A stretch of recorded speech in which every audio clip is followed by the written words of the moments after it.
Social Security eligibility demystified. Why so many Americans are confused.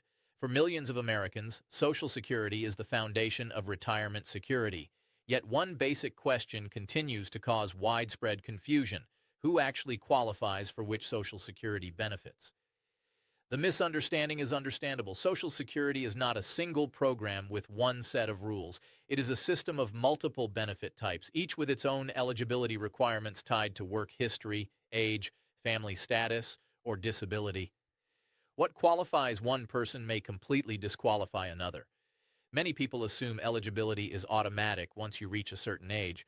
Others believe simply paying taxes at some point guarantees full benefits. In reality, Social Security eligibility depends on very specific criteria, starting with work credits earned over time and extending to when and how benefits are claimed. The situation becomes even more complex when life circumstances are involved. Disability, surviving a spouse, caring for children, or being divorced can all change what benefits are available and when. Two people the same age may receive vastly different payments based on their work records and family situations. This lack of clarity has real consequences. Some Americans claim benefits too early and permanently reduce their payments. Others delay unnecessarily, believing they do not qualify when they actually do, and many miss benefits entirely because they never realized they were eligible under a different category. In this series, we are breaking down Social Security eligibility step by step, removing the guesswork, explaining who qualifies for what, and showing how individual circumstances shape access to benefits.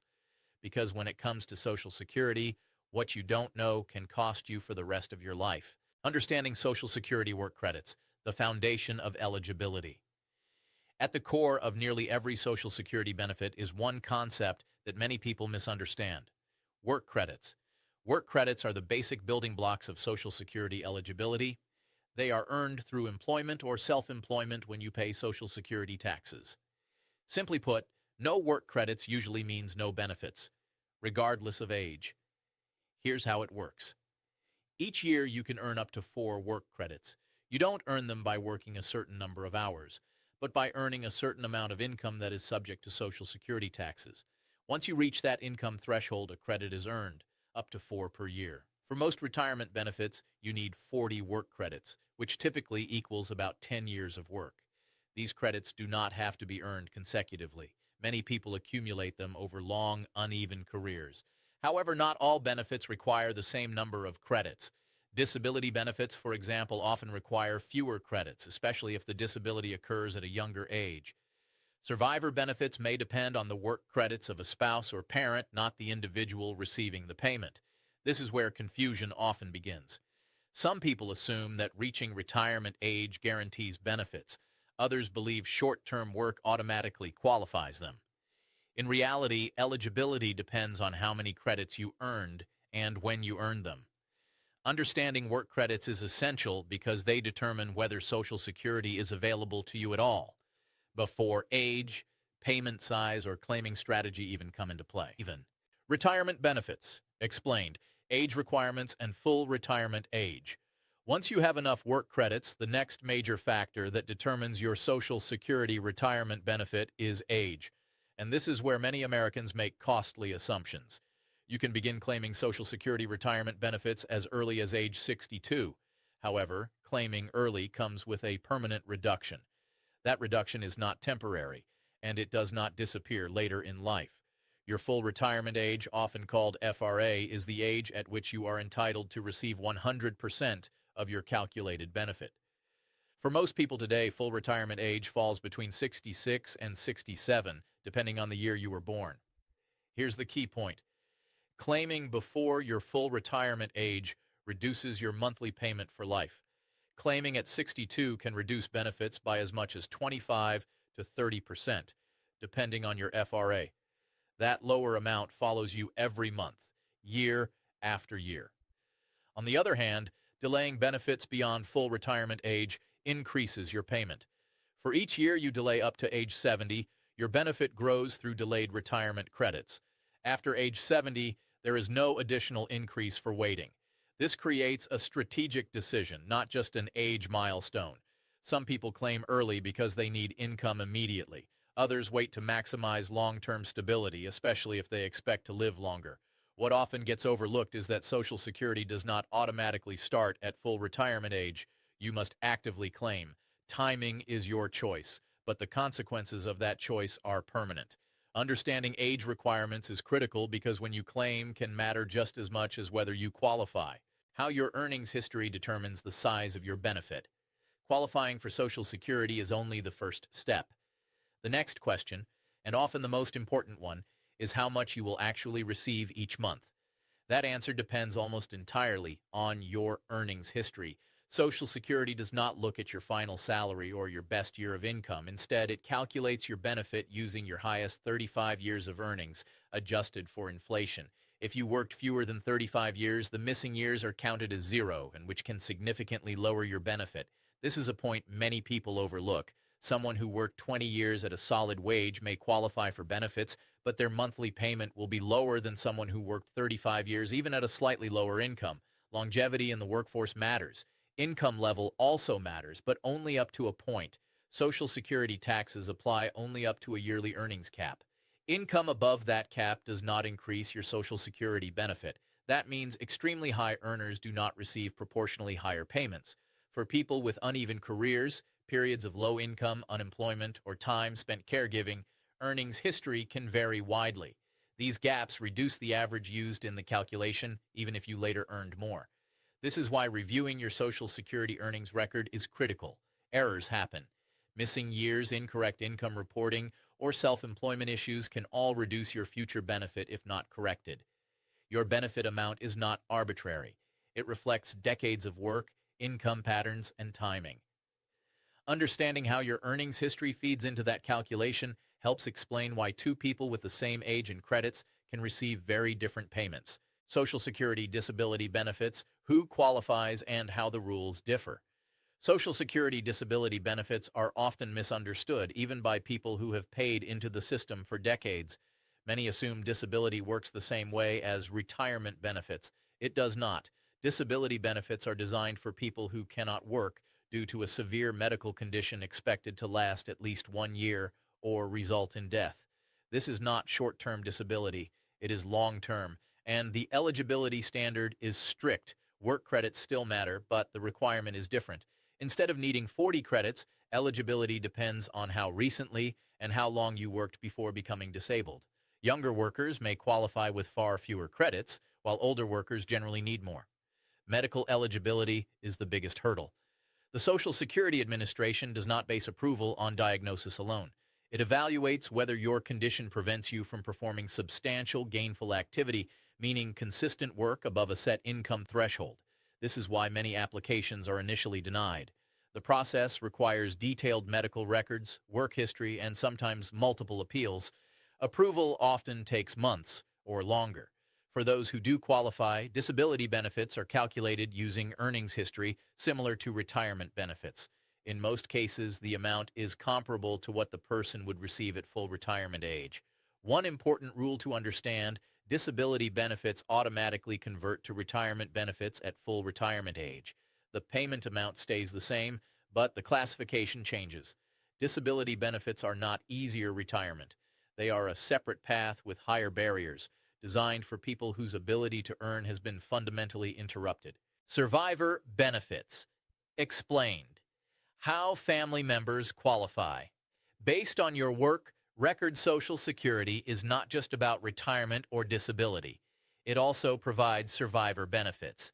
And this is one of the most overlooked parts of the system. Survivor benefits are paid to certain family members after a worker dies, based on the deceased person's work record, not the survivor's own employment history. This is where many families are caught off guard, often during an already difficult time. Eligibility begins with work credits. The number of credits required depends on the worker's age at death.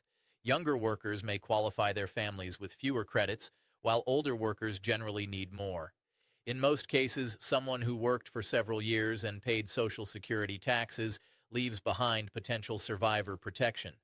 Who can receive these benefits? The most common recipients are widows and widowers, including divorced spouses if the marriage lasted at least 10 years.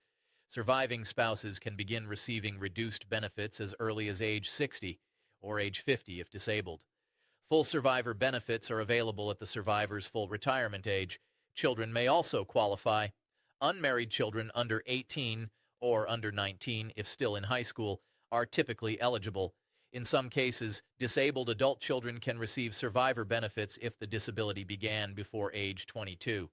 Even dependent parents may qualify if they relied on the deceased worker for support. One critical rule: survivor benefits are separate from retirement benefits. A surviving spouse may have a choice between claiming their own retirement benefit or a survivor benefit, and switching later. Understanding survivor benefits is essential because they can provide long-term financial stability for families, but only if people know they exist and how they work. Spousal benefits. Explained. How marriage and divorce affect eligibility. One of the most misunderstood areas of Social Security eligibility involves spousal benefits. Many people assume benefits are tied only to their own work history. In reality, marriage and even divorce can create eligibility where none existed before. Spousal benefits allow someone to receive Social Security based on their spouse's work record, even if they earned little or no income themselves. To qualify, the working spouse must be eligible for Social Security retirement or disability benefits. A current spouse can receive up to 50% of the worker's full retirement benefit, as long as the benefit is claimed at the spouse's own full retirement age. Claiming earlier results in a permanent reduction. Here's an important clarification. Claiming spousal benefits does not reduce the amount paid to the working spouse. It is an additional benefit, not a shared one. Divorced spouses may also qualify, and this often surprises people. If the marriage lasted at least 10 years, the divorced spouse may be eligible for spousal benefits based on the ex-spouse's record, even if the ex-spouse has remarried. The divorced spouse must be unmarried at the time of claiming. Age matters here too. Spousal benefits can begin as early as age 62, but full benefits require reaching full retirement age. One common mistake is assuming you must choose between your own benefit and a spousal benefit permanently. In some cases, individuals can claim one first and switch later. Understanding spousal benefits is critical because marriage history alone can unlock thousands of dollars per year in Social Security income, if claimed correctly. Divorced, widowed, or remarried. How life changes. Impact, benefit, access. Major life changes can dramatically alter Social Security eligibility, often in ways many people do not expect.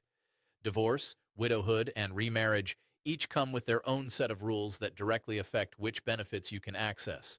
For divorced individuals, the key factor is length of marriage. If a marriage lasted at least 10 years, a divorced spouse may be eligible for spousal or survivor benefits based on an ex-spouse's work record. This remains true even if the ex-spouse has remarried. What matters is the original marriage duration and current marital status of the person claiming benefits. Widows and widowers have additional options. A surviving spouse can choose between their own retirement benefit and a survivor benefit, and this choice can be strategic.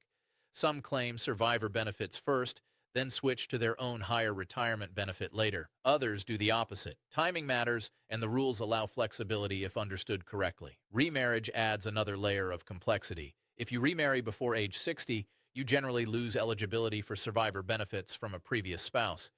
If you remarry after age 60, you may still qualify for survivor benefits based on the prior marriage.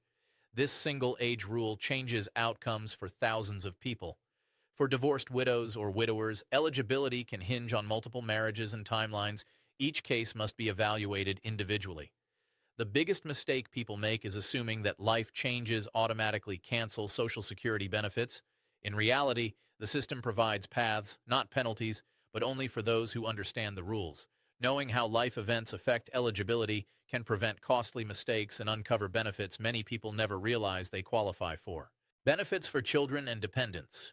Who qualifies beyond the worker? When people think about Social Security, they often focus only on retirees. But Social Security also provides important benefits for children and dependents, and these rules are frequently misunderstood. Children may qualify for benefits based on a parent's work record if that parent is retired, disabled, or deceased. Eligibility does not depend on the child's work history, but entirely on the parent's eligibility and benefit status. In most cases, An eligible child must be unmarried and under age 18. Benefits may continue until age 19 if the child is still attending high school full-time. There is also a special category for disabled adult children.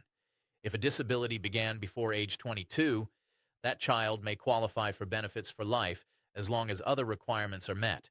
These benefits can provide meaningful financial support, especially for families facing disability or loss of income due to a parent's death. However, there are limits.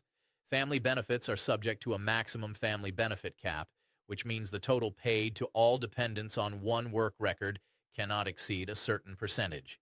In addition to children, dependent parents may also qualify for benefits if they relied on the worker for at least half of their financial support. This is less common, but it can apply in multi-generational households. One important point: benefits for children and dependents do not reduce the worker's own retirement or disability payment. They are calculated separately within the family maximum. Understanding these rules is essential because many families miss out simply because they never realize these dependent benefits exist. Early claiming, earnings limits, and how working affects benefits. One of the most confusing and costly areas of Social Security eligibility involves working while receiving benefits, especially for those who claim early. If you claim Social Security before your full retirement age and continue working, your benefits may be temporarily reduced if your earnings exceed annual limits.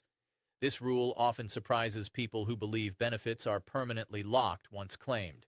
Here's how it works. Before full retirement age, Social Security sets an earnings limit. If you earn above that limit, a portion of your benefits is withheld. This is not a tax, it is a temporary adjustment. For every amount earned over the limit, a portion of benefits is held back. In the year you reach full retirement age, the rules become more flexible. A higher earnings limit applies, and only income earned before reaching FRA is counted. Once you reach full retirement age, there is no earnings limit at all. You can earn any amount without losing benefits. Another common misconception is that withheld benefits are lost forever. They are not. Once you reach full retirement age, Social Security recalculates your benefit and credits back the amounts withheld due to excess earnings. However, early claiming still matters. Even if benefits are later adjusted, claiming early permanently lowers your base benefit amount. Working does not reverse that reduction. For people who plan to continue working, understanding these rules is critical. Claiming early while earning above the limit can create cash flow surprises, even if the long-term math eventually balances out.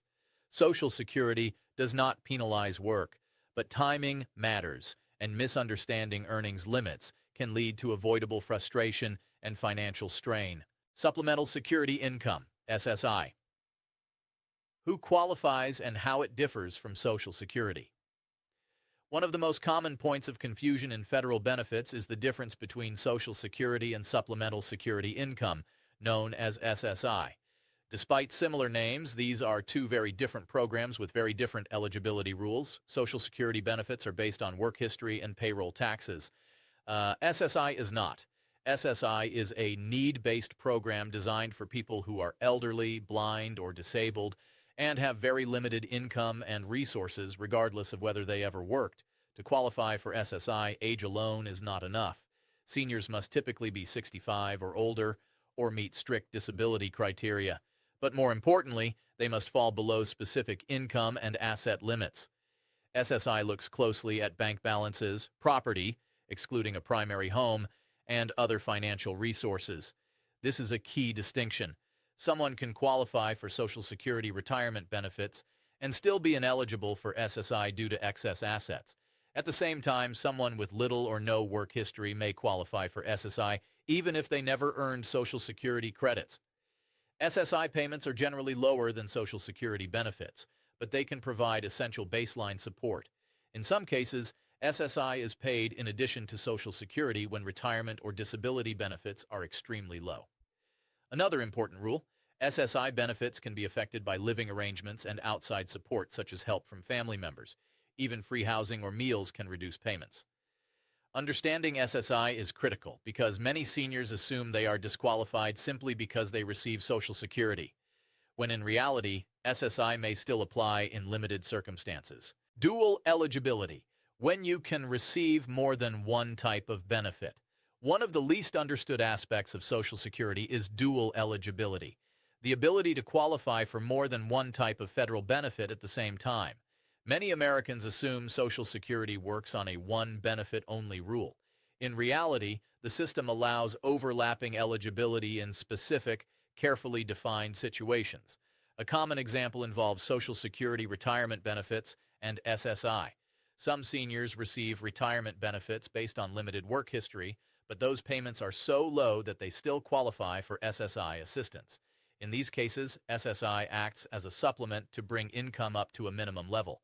Another example is retirement benefits combined with spousal or survivor benefits.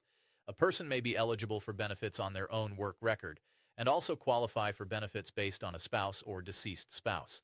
However, Social Security generally pays the higher of the two, not both in full at the same time. Disability recipients can also experience dual eligibility. Some individuals receive Social Security disability insurance based on work credits, while also qualifying for SSI if their disability payment falls below income limits. Children and dependents may qualify for benefits while a parent simultaneously receives retirement or disability payments, all tied to the same work record, subject to family maximum rules. The key takeaway is this: dual eligibility does not mean double payment. It means access to layered support, where different programs fill different gaps. Understanding dual eligibility is critical because many people mistakenly assume they must choose incorrectly, or that claiming one benefit permanently blocks access to another. Common eligibility mistakes that cost Americans thousands in benefits. When it comes to Social Security, misinformation doesn't just cause confusion, it can cost Americans thousands of dollars over a lifetime. Many of the most expensive mistakes happen not because people are careless, but because the rules are misunderstood. One of the most common errors is claiming too early without understanding the permanent reduction. Many people assume they can fix it later. They can't. Claiming at 62 locks in a lower benefit for life, even if financial circumstances improve. Another costly mistake is assuming you don't qualify at all. People with limited work history often believe Social Security isn't available to them, not realizing they may qualify for spousal, survivor, or SSI benefits instead. Entire benefit categories are missed simply because they were never explored. Failing to review earnings records is another major issue. Errors in reported income, missing years, or self-employment discrepancies can quietly reduce benefits. If not corrected before claiming, these mistakes become permanent. Divorce-related errors are especially common. Many divorced individuals never claim spousal or survivor benefits they are legally entitled to, even after marriages lasting decades, because they assume divorce eliminated eligibility. Working while claiming early without understanding earnings limits is another trap. Unexpected benefit withholding can disrupt cash flow and create unnecessary stress. Finally, some people delay benefits too long, believing they must wait or fearing disqualification. In some cases, delaying offers no advantage and results in missed income. The reality is simple. Social Security rewards informed decisions. Understanding eligibility rules is not optional. It is the difference between maximizing benefits and unknowingly leaving money on the table. How to evaluate your own Social Security eligibility. With confidence after breaking down every major category of Social Security eligibility, the final question becomes personal. How do you evaluate your own situation with confidence, without guesswork or fear? The first step is understanding that Social Security eligibility is not a single yes or no decision. It is a layered system. You may qualify under one category even if another does not apply. Retirement, disability, spousal, survivor, and SSI benefits all follow different paths. Start with your work credits. Confirm how many you've earned and whether they meet the requirements for the benefits you are considering. This establishes your foundation. Next, look at age and timing. Ask not only, can I claim, but should I claim now? The difference between early claiming and waiting can affect your income for decades. Then examine your life circumstances. Marriage history, divorce, disability status, and survivor relationships often unlock benefits people never realize they qualify for. These rules exist to protect families, but only if they are understood. Review your earnings record carefully. Small errors today can become permanent reductions tomorrow. Correcting mistakes before claiming is one of the most powerful steps you can take. Finally, be cautious of assumptions. Social Security is complex, but it is also rule-based. If something feels unclear, it usually means there is a rule you haven't encountered yet, not that you are disqualified. The most important takeaway from this series is simple. Eligibility is knowable. With the right information, you can make informed decisions instead of costly guesses. And when it comes to Social Security, informed decisions don't just bring peace of mind. They shape your financial security for the rest of your life.